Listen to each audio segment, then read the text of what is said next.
India TV YouTube channel को subscribe करें और बेल आइकन दबाएं। नमस्कार, मैं हूं सौरभ शर्मा। लगभग 2 साल के बाद आखिरकार डॉन मुख्तार अंसारी यूपी आ रहा है। तकरीबन 2 बजे यूपी पुलिस मुख्तार अंसारी को लेकर बांदा के लिए रवाना हुई है और रोपड़ जेल से मुख्तार को निकले अब 2 घंटे होने वाले हैं। मुख्तार अंसारी को एम्बुलेंस के जरिए बांदा लाया जा रहा है। थोड़ी देर पहले मुख्तार के काफिले ने हरियाणा के अंबाला को क्रॉस किया है। जिस वक्त मुख्तार रोपड़ जेल से निकला उस वक्त भी वो व्हीलचेयर पर ही था। यूपी पुलिस के 2 डीएसपी लेवल के अधिकारी और 100 जवान मुख्तार अंसारी को लेकर यूपी आ रहे हैं। यूपी में तमाम हाईवेज पर सभी थाने अलर्ट हैं। एसटीएफ और लोकल इंटेलिजेंस को भी तैनात किया गया। आप समझ सकते हैं कि कितनी बड़ी बात है मुख्तार अंसारी का यूपी लौटना, यूपी की जेल में उसे शिफ्ट किया जाना, और इसके लिए बाकायदा एक अदालती लड़ाई लड़नी पड़ी है यूपी की सरकार को। तो अब अंबाला से आगे निकल चुका है यूपी पुलिस का वो काफिला जिसमें एक एम्बुलेंस मौजूद है, जिसके अंदर है मुख्तार अंसारी, खूंखार डॉन, अपराधी, गैंगस्टर। यही पहचान है मुख्तार अंसारी की। और यूपी में योगी आदित्यनाथ की सरकार बनने के बाद से लगातार मुख्तार अंसारी के गुर्गों पर, उसके ठिकानों पर, उसकी अवैध संपत्तियों पर कार्रवाई जारी है। और उसी से बचने के लिए मुख्तार अंसारी किसी न किसी बहाने यूपी से बाहर रहा, यूपी आने से बचता रहा और पंजाब की जेल में कभी अपने जान की खतरे को हवाला देते हुए या कभी मेडिकल रीजन से उसने यूपी आने की बात टाली रही। फिलहाल आप तस्वीरें देख रहे हैं, ये वो तमाम वो गाड़ियां हैं जिनमें यूपी पुलिस के जवान मौजूद हैं। 100 जवान हैं तकरीबन और 2 डीएसपी लेवल के अधिकारी हैं। और अंबाला से आगे अब ये काफिला जो है निकल चुका है। अतुल भाटिया लगातार इस काफिले के साथ चल रहे हैं, हमारे साथ मौजूद हैं। अतुल, एग्जैक्टली अभी आप लोग कहां पहुंचे हैं और क्या रूट आपको लग रहा है लिया जा रहा है बांदा के लिए? देखिए सौरभ, करीब आधे घंटे पहले अंबाला जो है वो क्रॉस हो चुका है। हरियाणा की सीमा के अंदर अब जो पूरा काफिला है यूपी पुलिस का, और अब से मुझे लग रहा है कि 10 से 15 मिनट के बाद करनाल जो है वो ये पूरा यूपी पुलिस का काफिला पहुंच जाएगा।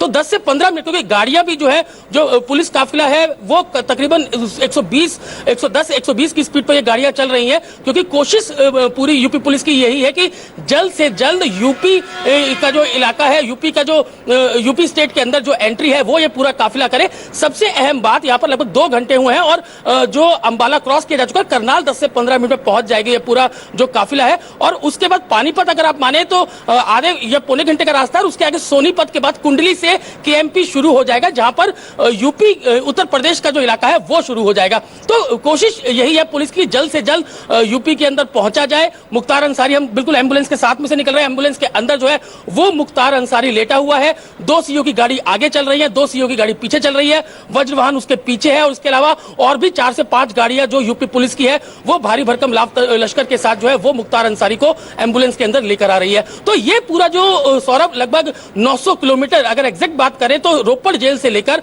बांदा जेल की अगर बात करें तो 881 किलोमीटर का ये पूरा स्ट्रेच है। और यहां पर जो यूपी पुलिस की कोशिश यही है कि जल्द से जल्द जो यूपी की टेरिटरी, यूपी के अंदर उनका जो काफिला है वो प्रवेश करे। तो अगर सोनीपत पार करता है तो सोनीपत के बाद कुंडली, क्योंकि कुंडली के आगे किसान जो है वो सिंगू बॉर्डर पर बैठे हुए हैं, इसलिए पेरिफेरल वे से ही, केएमपी से ही जो पुलिस का काफिला माना जा रहा है कि वहां से ऊपर चढ़ेगा और उसके बाद ग्रेटर नोएडा से होते हुए आगरा एक्सप्रेसवे से बांदा की तरफ जाएगा। तो अभी जो है अब से कुछ समय बाद जो करनाल है उसको जो पूरा यूपी पुलिस का काफिला है वो क्रॉस कर लेगा। और उसके बाद ये माना जा रहा है कि कुंडली तक पहुंचने में करीब 1 से 1.5 घंटे का समय लगेगा। उसके बाद हरियाणा बॉर्डर भी क्रॉस हो जाएगा और जो यूपी पुलिस का काफिला है वो यूपी के अंदर एंट्री केएमपी से तस्वीरें देखते हुए दर्शक ये जरूर सोच रहे होंगे कि एक अपराधी को एक जेल से दूसरी जेल शिफ्ट करने के लिए आखिर इतना तामझाम, इतना बंदोबस्त क्यों, इतने पुलिस वाले क्यों, इतनी सिक्योरिटी क्यों? मुख्तार अंसारी क्यों उसका जेल से, पंजाब की जेल से निकल के यूपी जेल में आना इतनी बड़ी बात है? जरा ये बताइए व्यूअर्स के लिए। बिल्कुल सौरभ, देखिए जो औहदा जो इसने मुख्तार अंसारी ने जो क्रिमिनल इतिहास रहा है और जिस तरीके से पिछले 2.25 साल से वो रोपड़ जेल के अंदर बैठा हुआ था, क्या कहेंगे कि पंजाब की तरफ से, पंजाब सरकार की तरफ से उसे कहीं ना कहीं वो छुपा हुआ था उस जेल के अंदर, रोपड़ जेल के अंदर। उसकी पूरी कोशिश इसी बात को लेकर थी कि वो किसी भी तरीके से यूपी की जेलों के अंदर ना जाए। कहीं ना कहीं उसे अपनी जान का खतरा है, कहीं ना कहीं योगी सरकार का उसके अंदर डर है। जिस तरीके से कृष्णानंद राय जो विधायक बीजेपी के थे उनका मर्डर के अंदर जो मुख्तार अंसारी है उसका नाम आया था, मुन्ना बजरंगी का नाम आया था। मुन्ना बजरंगी जो कि राइट हैंड माना जाता था मुख्तार अंसारी का, उसको भी जेल में एक शख्स ने गोली मारी थी जिसमें काफी सवाल उठे थे। तो कहीं ना कहीं मुख्तार अंसारी और उसके परिवार को यह लगता है कि यूपी की जेलों के अंदर उसके अंदर खतरा। और जिस तरीके से जब मुख्तार अंसारी की अपनी चलती थी, जब वो लगातार पुलिस वाले उससे घबराते थे, पिछली सरकारों में ये देखने को मिला है सौरभ। और अब जब से योगी की सरकार आई है तो मुख्तार अंसारी की पहली कोशिश यही थी कि वो किसी भी तरीके से यूपी की जेल के अंदर शिफ्ट ना हो जाए। उसको बहाना मिला, मोहाली के अंदर एक केस था, पंजाब के अंदर वो शिफ्ट होता है, 2.25 साल से पंजाब की रोपड़ जेल के अंदर रह रहा था। और उसकी सुप्रीम कोर्ट में जिस तरीके से पूरा मैटर चला, यूपी सरकार ने बोला, यूपी पुलिस ने बोला कि उसको यूपी की जेल में शिफ्ट किया जाए। लगातार ये बात कर रही थी कि वो यूपी जो वीडियो कॉन्फ्रेंसिंग है उससे पेश हो सकता है, लेकिन पुलिस की और सरकार की पहली प्रायोरिटी यही थी कि जो मुकदमे। और ये सारा मामला बड़ा विचित्र था कि एक राज्य सरकार एक अपराधी को दूसरी राज्य सरकार को सौंपने को राजी नहीं है, जहां का मुख्तार अंसारी रहने वाला यानी यूपी का, जहां उसकी सारी क्राइम हिस्ट्री है, वहां लाने को लेकर के अदालती लड़ाई लड़नी पड़ती है उत्तर प्रदेश की सरकार को। आप सोचिए कि कितना गंभीर मामला होगा ये। विशाल प्रताप सिंह लखनऊ से हमारे साथ जुड़ रहे हैं। विशाल, आपसे हम ये समझना चाहते हैं कि इस हाई प्रोफाइल अपराधी के यूपी जेल में शिफ्ट होने को लेकर क्या तैयारियां और क्या बंदोबस्त और किस स्तर पर किए गए उत्तर प्रदेश पुलिस और सरकार की तरफ से? देखिए सौरभ, अगर हम रास्ते की बात करें तो हाईवे पे किस तरीके की सिक्योरिटी है, ये हमारे सहयोगी अभी अतुल दिखा रहे थे। जिस तरीके से पंजाब, हरियाणा और उसके बाद उत्तर प्रदेश की सीमा में इस पूरे कॉन्वॉय को एंटर करना है। उत्तर प्रदेश की अगर हम बात करें तो उत्तर प्रदेश में न सिर्फ हाईवे पे सिक्योरिटी को सेंसिटाइज किया गया है, बल्कि जो लोकल इंटेलिजेंस यूनिट है, एसटीएफ यूनिट्स को लगाया गया है उन सभी हाईवे के इलाकों में जहां से दरअसल इस पूरे कॉन्वॉय को गुजरना है।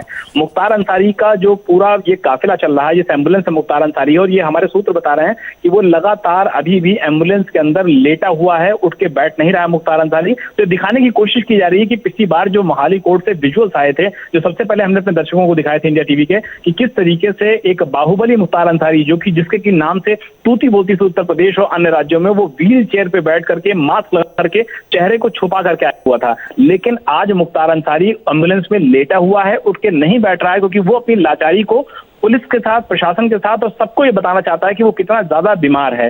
सुरक्षा की आपने बात की थी, सुरक्षा में अगर बात किया जाए तो न सिर्फ जो हाईवे की पूरा इलाका है उसको पूरी तरीके से सेंसिटाइज किया गया है, बल्कि जेल पे भी, बांदा जेल पे भी इस समय जो सुरक्षा व्यवस्था है उसका जायजा लेने के जो सीनियर ऑफिसर्स हैं उनको वहां पर बुलाया गया है। और सीनियर ऑफिसर्स इस समय वहां पे देख रहे हैं कि किस तरीके से सिक्योरिटी को सेंसिटाइज किया गया है, बढ़ाया गया है। सीनियर अफसर सभी अधिकारियों से अंदर मीटिंग कर रहे हैं कि जब मुख्तार वहां पहुंचेगा तो किस तरीके से उसको रखना जाएगा, पे कौन सी बैरक में उसको रखा जाएगा, सारे इंतजाम अंदर किए जा रहे हैं। और ये भी देखा जा रहा है कि कौन सा अपराधी पिछले कुछ दिनों में अपनी बेल को तोड़वा करके कहीं बांदा जेल के अंदर तो नहीं आया है, उसका पुराना इतिहास क्या है, वो रहने वाला कहाँ का है, पूर्वांचल से उसका कोई संबंध तो नहीं है, या मुख्तार के गुर्गों के जरिए उसने कोई अपनी वहां पे आने की कोशिश तो नहीं की। तो ये तमाम चीजें हैं जिसको लेकर के न सिर्फ उत्तर प्रदेश पहले भी आई थी विशाल की जो टीम उसको लेने गई है मुख्तार अंसारी को, पुलिस कर्मियों की, उसमें कोई भी पूर्वांचल में सर्विस करने वाला कोई पुलिस कर्मी नहीं है। और अभी आप बता रहे हैं कि अब जेल में भी इस बात की तस्दीक की जा रही है। मतलब सरकार ये समझती है कि कोई भी ऐसा व्यक्ति मुख्तार अंसारी के इर्द गिर्द नहीं होना चाहिए जिस पर उसका थोड़ा भी प्रभाव चल सके। देखिए सौरभ, अपनी बात को मैं एक छोटे से उदाहरण के साथ समाप्त बहुत आसानी से कर सकता हूं कि जिस वक्त एमपी एमएलए कोर्ट का आदेश पंजाब सरकार के पास नहीं था, बावजूद इसके पंजाब पुलिस एकाएक बांदा पहुंचती है। बांदा में अपनी कस्टडी बताती है कि मुख्तार अंसारी हमारे मामले में दोषी है, उसको हमको ले जाकर के ट्रायल कराना है, और कोई भी एमपी एमएलए कोर्ट का उसके पास आदेश नहीं होता है। बावजूद इसके तत्कालीन बांदा जेल का जो सुपरिटेंडेंट है उसने फौरन मुख्तार अंसारी की कस्टडी पंजाब पुलिस को सौंप दी। आज आपने देखा होगा कि किस तरीके से पेपर्स को वेरीफाई किया जा रहा था, किस तरीके से अपने ही प्रदेश दूसरे प्रदेश से अपने प्रदेश में लाने के लिए, यानी कि एक देश में लाने के लिए किस तरीके से कोशिश करनी पड़ी योगी सरकार को सुप्रीम कोर्ट में। और ऐसे में अगर मुख्तार अंसारी की कस्टडी को बगैर एमपी एमएलए कोर्ट की तस्दीक के अगर कोई जेलर हैंडओवर कर देता है दूसरे राज्य की पुलिस को, तो अपने आप में समझा सकता है कि जो नेक्सस है मुख्तार अंसारी का वो किस कदर यहाँ पर बढ़ा हुआ है, किस कदर उसका प्रभाव यहाँ था। लेकिन मुख्यमंत्री योगी आदित्यनाथ ने साफ कर दिया था कि कितना भी प्रभावशाली हो, कितना भी बाहुबली हो, कितना भी रसूख वाला क्यों ना हो, लेकिन कानून सबके लिए एक है। चाहे वो आम आदमी हो तो भी उसके लिए कानून एक है, और चाहे वो बाहुबली मुख्तार अंसारी हो तो भी उसके लिए कानून एक ही है। और इसकी वजह है कि आज मुख्तार अंसारी 100 पुलिसकर्मियों के साथ घिर करके इस समय बांदा जेल की ओर बढ़ रहा है, और ये उम्मीद की जा सकती है कि देर रात तक बांदा जेल पहुंच चुका होगा उत्तर प्रदेश का most wanted number 1 Mukhtar Ansari. हमारे साथ अतुल भी जुड़े हुए, लगातार जो मुख्तार अंसारी को जो पुलिस टीम लेकर चली है उस काफिले के साथ साथ चल रहे हैं। दरअसल ऐसा लगता है कि अभी तक जिस भी जेल में मुख्तार अंसारी रहा हो अतुल, वो उसके लिए जेल थी ही नहीं।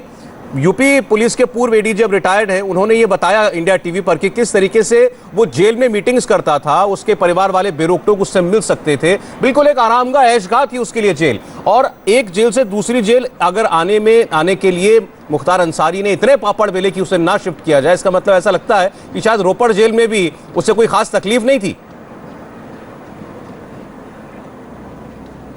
बिल्कुल, अगर एक तरीके से सौरभ ये कहे कि एक आराम गृह जो है वो उसको मिला हुआ था मुख्तार अंसारी को, कहीं ना कहीं मुख्तार अंसारी इस बात को अच्छे तरह जानता था कि उसका जो सबसे एंटी गैंग है वो ब्रिजेश सिंह एंड गैंग है, जो कि पूर्वांचल से संबंध रखता है। और जिस तरीके से मुख्तार अंसारी पिछली सरकारों के अंदर काफी प्रभावशाली रहा था, जो जेल के अंदर अगर वो जेल जाता था तो वहां पे उसके दरबार लगते थे, बाकायदा उसके कई गुर्गे जो है वो जेलों के अंदर मौजूद होते थे। इसके अलावा जो जेलर थे वो उससे काफी घबराते थे, जो पुलिस वाले थे वो उससे काफी घबराते थे। लेकिन जो माहौल बदला है, मुख्तार अंसारी इस बात को अच्छी तरह जानता है कि अब माहौल उसके मुताबिक उत्तर प्रदेश में नहीं है। जिस तरीके से क्रिमिनल्स का सफाया किया जा रहा है, जो लोग क्रिमिनल हैं उनके खिलाफ किस तरीके से सख्ती से कार्रवाई जो है वो योगी सरकार कर रही है, उससे वो काफी घबराया हुआ था। यही कारण था कि एक रंगदारी के मामले में, अवैध वसूली के मामले में एक मुकदमा दर्ज होता है, जिसके बाद पंजाब पुलिस उसे रोपड़ जेल लेकर आती है। और अब से कुछ दिनों पहले हमने एक विजुअल देखा था जिसके अंदर व्हील चेयर के अंदर जो कोर्ट के अंदर पेश करता हुआ पंजाब पुलिस मुख्तार अंसारी को दिख रही है। और जिस तरीके सुप्रीम कोर्ट के आदेश आए थे कि यूपी के अंदर ही मुख्तार अंसारी को, यूपी की जेलों के अंदर ही मुख्तार अंसारी को शिफ्ट करना होगा, बांदा जेल उसको लेकर जाया जाएगा, तो उसके बाद जो भी गाइडलाइन, जो भी आदेश सुप्रीम कोर्ट के थे उसी के मुताबिक वज्र वाहन लेकर और इसके अलावा एम्बुलेंस लेकर जो पुलिस, यूपी पुलिस की टीम है वो यहां पर पहुंची थी। और जिस तरह से मेडिकल उसका हुआ, जो भी डॉक्टर्स ने सलाह दी, उसके बाद एम्बुलेंस पर लेकर आया जाता है। नहीं तो जो इस तरह के क्रिमिनल्स होते हैं उनको वज्र वाहन में ही लेकर आया जाता है, और जो मोस्ट वांटेड क्रिमिनल्स होते हैं, ताकि उनकी सेफ्टी और सिक्योरिटी का पूरा ध्यान रखा जाए। तो अभी मैं सौरभ, जिस तरीके से काफिला ये है, अभी अंबाला के बाद अब ये करनाल पहुंचने वाला है, अब से कुछ क्षणों बाद ही ये पूरा काफिला जो पुलिस का, जिसमें एम्बुलेंस के आगे 4 जिप्सियां चल रही है, पीछे 5 जिप्सियां हैं, सीओ की खुद जिप्सियां इस पूरे काफिले को लीड कर रही है। और हम ये देख रहे हैं कि रोड के ऊपर जब काफिला पूरा चल रहा है तो 3 तरफ से जो एम्बुलेंस है उसको पुलिस की जिप्सियों ने घेरा हुआ है, जो सीओ है उनकी जिप्सी ने घेरा हुआ है। तो करीब 100 से 120 की स्पीड पर हाईवे के ऊपर ये पूरा पुलिस का काफिला चल रहा है। और पुलिस की, यूपी पुलिस की कोशिश है कि जल्द से जल्द जो पूरा काफिला है ये यूपी की सीमा के अंदर पहुंचे। और अब से कुछ देर बाद जब ये जो पूरा काफिला है ये करनाल पहुंचेगा, उसके पानीपत करीब पौने घंटे का रास्ता है, उसके सोनीपत, कुंडली से केएमपी ये पूरा काफिला चलेगा। तो उसके बाद ये माना जा रहा है कि अंबाला जो ताज एक्सप्रेसवे है उससे ये लोग बांदा की तरफ आगे बढ़ेंगे। तो मान के ये चलिए कि 1.5 से 2 घंटे के अंदर जो पूरा यूपी पुलिस का जो काफिला है ये मुख्तार अंसारी को लेकर यूपी की जो सीमा है उसके अंदर एंट्री कर जाएगा। अच्छा, मुख्तार अंसारी को यूपी पुलिस के शिकंजे से छुड़ाने के लिए, कानून की शिकंजे से उसे आजाद कराने के लिए आज तक भी खेल खेला गया। मुख्तार अंसारी की पत्नी सुप्रीम कोर्ट पहुंच गई। सुप्रीम कोर्ट में उन्होंने कहा कि मुख्तार अंसारी की जान को खतरा है, या तो रास्ते में लाते हुए उनको एनकाउंटर किया जा सकता है या फिर जेल में उसे मरवाया जा सकता है। ये आशंका उन्होंने सुप्रीम कोर्ट में एक अपील दाखिल करके जाहिर की है। हमारे साथ विशाल बने हुए हैं लखनऊ से। विशाल, इस लास्ट डिच एफर्ट को आप कैसे देखते हैं? आज जिस दिन मुख्तार अंसारी को यूपी लाया जा रहा है उस दिन सुप्रीम कोर्ट में याचिका लगाई गई। इसको इस बात से भी समझना होगा कि मोहाली कोर्ट में जब पहली बार मुख्तार अंसारी व्हील चेयर पर नजर आया, उस दिन भी ये कोशिश की गई थी मुख्तार अंसारी के वकीलों द्वारा कि एक मेडिकल बोर्ड का गठन कर दिया जाए। और मुख्तार अंसारी की ये कोशिश थी कि उस दिन भी मेडिकल बोर्ड का गठन करके इस बारे में निर्देशित कर दिया जाए उत्तर प्रदेश सरकार को कि अभी मुख्तार अंसारी इस कंडीशन में नहीं है कि उसको फिलहाल बांदा जेल शिफ्ट किया जाए। 14 से 15 घंटे का जो रास्ता है उसको सफर में वो करने के लिए पॉसिबल नहीं है मुख्तार अंसारी के लिए। तो ये कोशिश उसी दिन से शुरू हो गई थी जब मुख्तार अंसारी के खिलाफ सुप्रीम कोर्ट ने ऐतिहासिक जजमेंट दिया था। और उसके बाद मुख्तार अंसारी की पेशी मोहाली कोर्ट में होती है और उस दिन ये कोशिश की थी कि मेडिकल बोर्ड का गठन हो जाए, जिसको लेकर के मोहाली कोर्ट ने साफ इनकार कर दिया। आज आखिरी दांव था, चूंकि मुख्तार अंसारी आज लगभग 12 बजे के आसपास निकलने का समय जो था वो वहां पे यूपी पुलिस पहुंची थी। उससे ठीक पहले मुख्तार अंसारी की जो पत्नी है वो सुप्रीम कोर्ट का दरवाजा खटखटाती हैं, याचिका दाखिल करती हैं। और उसमें जैसा कि अभी अतुल भी बता रहे थे कि जो राइवल गैंग है वो उत्तर प्रदेश का ब्रिजेश सिंह गैंग है, और ब्रिजेश सिंह गैंग के बारे में बाकायदा उस उसमें जिक्र भी किया गया था कि ब्रजेश सिंह के जो लोग हैं वो कहीं ना कहीं सत्ता पक्ष से मिले हुए हैं और वो लोग मिलकर के सरकार के साथ मुख्तार अंसारी को रास्ते में मारने का काम कर सकते हैं, काफिले पे हमला कर सकते हैं, एनकाउंटर की शक्ल उसको दी जा सकती है। तो इन सारी चीजों को लेकर के भी एक कोशिश की गई थी कि किसी तरीके से आज मुख्तार अंसारी को जो जाने का काम है, जो जाने का पूरा उत्तर प्रदेश पुलिस वहां पहुंची हुई थी, उसको नाकाम करने की 100% कोशिश की गई थी, क्योंकि उनके पास चारा इसके अलावा और कोई बचता ही नहीं था। जो सुप्रीम कोर्ट ने आदेश दे दिया है, मोहाली कोर्ट साहब कह चुकी है कि किसी भी मेडिकल बोर्ड की जरूरत अभी फिलहाल नहीं है, आपको उत्तर प्रदेश में जाना ही होगा और जो भी केसेस आपके फाइनल स्टेज में होंगे, ट्रायल में होंगे, उसमें आपको शरीक होना ही होगा। ऐसे में इकलौता ये चारा बचता था कि इस तरीके का हीला हवाला एक दिया जाए, लेकिन फिलहाल उसको कोई एंटरटेन नहीं किया गया है। और उसके बाद जब आज यहाँ से निकला हुआ है काफिला, तो मैं ये उम्मीद करता हूँ सौरभ, कि लगभग रात में 11 से 12 के आसपास बांदा जेल पहुंच जाएगा। ये पूरा कॉन्वॉय जो है मुख्तार अंसारी को लेकर के आ रहा है और उसके बाद निश्चित तौर पर जो फॉर्मेलिटीज होंगी उसको लेकर के भी अधिकारी वहां पर मौजूद हैं। पूरी सुरक्षा के इंतजाम किए गए हैं, सभी चीजों को चाक चौबंद किया जा रहा है। न सिर्फ बांदा में इंतजाम है, बल्कि लखनऊ का जो पूरा डीजी हेडक्वार्टर्स है, वहां पर जो डीजी जेल है आनंद कुमार, वो भी पल पल की सबसे इंफॉर्मेशन ले रहे हैं। बांदा जेल में सारी सुरक्षा व्यवस्था को चाक चौबंद कर दिया गया है। ये सारी भी जानकारियां वो सभी अधिकारियों से ले रहे हैं। आपसे हम ये भी जानना चाहते हैं विशाल, ये भी आपसे जानना चाहते हैं कि बांदा में उस मुख्तार अंसारी को बिल्कुल एक आम कैदी की तरह रखा जाएगा, या जैसा उसकी पत्नी ने सुप्रीम कोर्ट में कहा कि उसकी जान को जेल के अंदर भी खतरा हो सकता है, तो उसके लिए कोई विशेष एहतियात बरते जाएंगे? एक खबर छपी हुई थी कि 2 बैरक्स को जोड़ करके एक आइसोलेशन वार्ड बना दिया गया, आइसोलेशन सेल बना दिया गया है, यानी मुख्तार अंसारी के आसपास और कैदी रहेंगे ही नहीं। ये बात क्या सच है? देखिए सौरभ, इस बारे में जो हमारी भी जानकारी है वो हमको सूत्र बता रहे हैं, हालांकि ये ऑफिशियल स्टेटमेंट नहीं है जेल प्रशासन का उत्तर प्रदेश में, लेकिन उनका ये बिल्कुल कहना है कि चूंकि मुख्तार अंसारी पंजाब से आ रहा है, इस तरीके से वो हाई प्रोफाइल केस में इन्वॉल्व रहा है, उत्तर प्रदेश सरकार लगातार ये कोशिश कर रही है कि मुख्तार अंसारी लाया जाए, तो कम से कम कोई ऐसा भी चूक नहीं चाहती सरकार की जेल के अंदर मुख्तार अंसारी के लोग भी मौजूद हो सकते हैं और वो मौजूद हो सकते हैं जिनको कि सरकार फिलहाल अभी ना समझ पा रही हो कि ये मुख्तार गैंग से जुड़े हुए हैं या कहीं और हैं। तो ऐसे में फिलहाल ये फैसला लिया गया है, जो कि हमें सूत्र बता रहे हैं कि मुख्तार को फिलहाल आइसोलेशन सेल में ही रखा जाएगा और किसी भी कैदी को उस सेल में नहीं रखा जाएगा, ताकि किसी भी तरीके की जो एक गुंजाइश हो सकती है, किसी भी तरीके की उस सारी गुंजाइशों को खत्म किया जाए और मुख्तार को फिलहाल एक आइसोलेशन सेल में रखा जाए, आइसोलेशन वार्ड में रखा जाए, ताकि किसी भी तरीके का कोई भी शिकायत का मौका ना मिलने पाए अंसारी परिवार को। और सबसे महत्वपूर्ण बात यह भी है यहाँ पर सौरभ, कि जिस तरीके से इंतजाम कर रहे हैं अधिकारी, पल पल की जानकारियां लखनऊ में शेयर की जा रही हैं, उससे ये बिल्कुल साफ हो जाता है कि सरकार का जो रुख है वो बिल्कुल स्पष्ट है कि मुख्तार अंसारी को बांदा जेल में लेके आना है, सुरक्षित उसको रखना, और जितने भी ट्रायल के केसेस चल रहे हैं जिसमें कंडीशन फाइनल होने वाली है या फाइनल स्टेज तक पहुंच चुकी है, उनमें जल्द से जल्द पेशी पे लाया जाए मुख्तार अंसारी को, और जो कड़ी से कड़े प्रावधान हो सकते हैं कानून के जरिए, संविधान के जरिए, उस पर निश्चित तौर पर चीजों को आगे बढ़ाया जाए, ताकि जो कानून है वो अपना काम करे और जिन जिन केसों में मुख्तार अंसारी को बतौर अभियुक्त यहाँ पेश होना है उसको पेश करा करके जल्द से जल्द केसेस को खत्म किया जाए, और जो भी सजा इसमें मुमकिन होती है कानून के प्रावधान से वो मुख्तार अंसारी को दिलाने की कोशिश की जाए। सौरभ, अतुल के पास फिर चलते हैं। अतुल, एक तो आप ये बता दीजिए आप कहां पहुंचे हैं अभी तक, और दूसरा है चूंकि रास्ता बहुत लंबा है, 900 किलोमीटर का फासला तय करना है यूपी पुलिस को, तो इस दौरान कहीं बीच में रुकने की क्या कोई गुंजाइश होती है, या आदेश होते हैं कि गाड़ी किसी भी सूरत में रुकनी नहीं चाहिए? क्या गाड़ियां इंटरचेंज हो सकती हैं कि पुलिस की कुछ और गाड़ियां ज्वाइन कर लें इस काफिले को? आमतौर पर जब कैदी ऐसे ट्रांसफर किए जाते हैं तो क्या प्रोटोकॉल रहता है?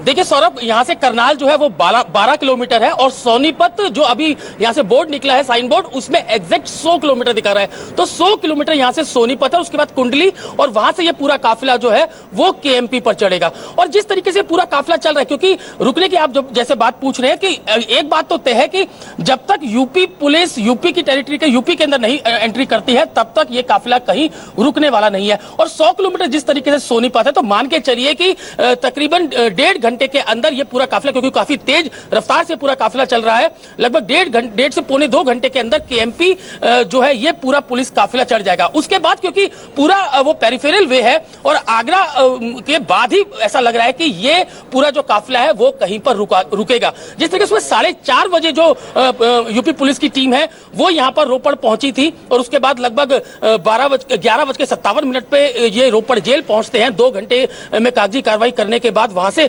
बाहर निकलते हैं और अब बांदा की तरफ बढ़ रहे हैं, तो मान के चलते कि 1.5 से पौने 2 घंटे के अंदर जो यूपी पुलिस का जो काफिला है वो यूपी के अंदर एंट्री कर जाएगा। उसके बाद करीब 2 से 3 घंटे का समय लगभग आगरा पहुंचने के आसपास का रहेगा। तो उससे पहले कहीं भी रुकने की गुंजाइश नहीं है, लेकिन जो मेडिकल ग्राउंड्स अगर कोई दिक्कत आती है, जिस तरीके से एम्बुलेंस के अंदर मुख्तार अंसारी है या कोई ऐसी जरूरत लगती है, तो ये काफिला रुक सकता है। तो नहीं तो ये आगरा से पहले ये काफिला जो है वो रुकने का नहीं लग रहा है कि रुकेगा, और नॉन स्टॉप ये काफिला इस तरीके से चलता रहेगा। जी आपने एम्बुलेंस का जिक्र किया, और बता दें व्यूअर्स को कि ये सरकारी एम्बुलेंस है, ये वो प्राइवेट एम्बुलेंस नहीं है जो जेल से कोर्ट जाने के लिए मुख्तार अंसारी इस्तेमाल किया करता था जब वो पंजाब की जेल में था। ये उसकी एम्बुलेंस नहीं है, ये सरकारी एम्बुलेंस है, और असल में एम्बुलेंस है, क्योंकि जिस गाड़ी में वो चलता था उसे तो एम्बुलेंस कहा भी नहीं जा सकता।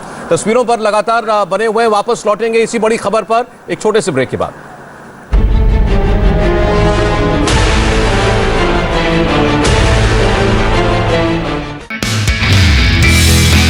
नमस्ते, मैं हूं मीनाक्षी जोशी। वीडियो और खबरों से अपडेट रहने के लिए India TV YouTube channel subscribe करें, बेल आइकन दबाना ना भूलें। जुड़े रहें इंडिया टीवी के साथ।